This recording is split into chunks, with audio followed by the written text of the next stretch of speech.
ჩვენ ვიცით რომ მერქი უხილავია და ხისთან თვითონ თქვა რომ მამას ეციერი არავის უხილავს მაგრამ შევანდელ სახარებაში თვითონ შეესწრაფე ვიყოდა რომ თუნე შეიძლება მერქი უხილავს ადამიანს და თუნე მერქი ჩვენ შორის არის და ყოველი ადამიანში უნდა დავინახოთ მერქი უზამაესი რადგანაც ყოველი ადამიანი ხატავს თიშად შექმნილი თვითონ მერქის და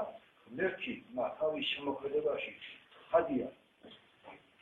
ნებისმიერ შემოქმედებაში რაც მან შექმნა ყველაფერში თავისი სული ჩადო გულით გააკეთა შექმნა მაგრამ თავისი შემოქმედებით მწვერვალი რომელიც არის ადამიანი მასში მან ნამდვილად თავისი სული ჩააქსოვა და თავისი სული ჩაძლო და თუ ჩვენ თურმე კეთილად მოვიქცევით ნებისმიერ ადამიანს და შევიყვარებთ და თანავუგზნობთ და დავაყურებთ შიეს და შიშველს შემოსავთ და უცხოს შევისმარებთ და ავადმყოფოს მიხედავთ და პატიმრებსაც კეთილად მოვეცდოთ და მომინახულებთ და თანავუგზნობთ მაშინ თურმე ჩვენ ქრისტესთან აგვაქვს ესეთი ურთიერთობა კეთილი ღმერთთან უზენაეს და ყოველი ადამიანში თუ ღმერთს დავინახავთ მაშინ უკვე ღმერთი ჩვენ როგორც ცხოვას ისე გაგვაყენებს თავის მარნი და სასუფეველში დაგვამდიდრებს ხოლო თუ ჩვენ ნებისმიერ ადამიანს არ შევხედავთ ისე როგორც უნდა შევხედოთ და ვხედავდეთ და ღმერთს და დავინახავთ უცხოს მწვრთნელს ჩვენგან არ მივხედავთ მას როცა უჭირს მაშინ ჩვენ ღმერთის მიმართ იქნებით მწვრთნელი და არაკეთილ განწყობილი ნებისმიერ ადამიანს ეკამიცის სულზე ვინც არის ყველა ადამიანში ჩვენ უნდა დავინახოთ იესო ქრისტე ეს არის ქრისტიანი აი ეს მითხრა და ჩაგვავონოთ ეს იესო ქრისტე და ვინც ამას ვერ ასრულებს მე მაგალითად მიჩნევ მაგრამ მინდა რომ ასრულოთ ვერავთ რომ უნდა ისეთი ქრისტიანი და თავენ სკავსებით იმ ხებს რომელიც მერქმა ეჯახეთი გააკეთა მერქმა მოგზნადოს დიდი ძალა დიდსულოვნების რადგანაც თურმე რომ შეძლოთ ყველა ადამიანის შეყვარება როგორც საკუთარი თავის რომ შეძლოთ საკუთარი მტრის შეყვარება როგორც საკუთარი თავის და როგორც ღმერთისა ის მოგზენილი ღმერთისა განხორციელებული ღმერთისა ამას იღება დიდი სული და ღმერთმა მოგზნადოს ეს და თურმე რასაც ვიცხოვთ ის მოგვეცემა და ვიცხოვოთ ღმერთისა და დიდი სულით მადლი ვიცხოვთ და თუ ჩვენში დამკვიდრდება სულით მიდის მადლი ღმერთი თუ დამკვიდრდება ჩვენში ის ხადია მაშინ კეთილად გამარჯვება ჩვენ ცხოვრებას ამინ ამინ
მილიონი მოგონს.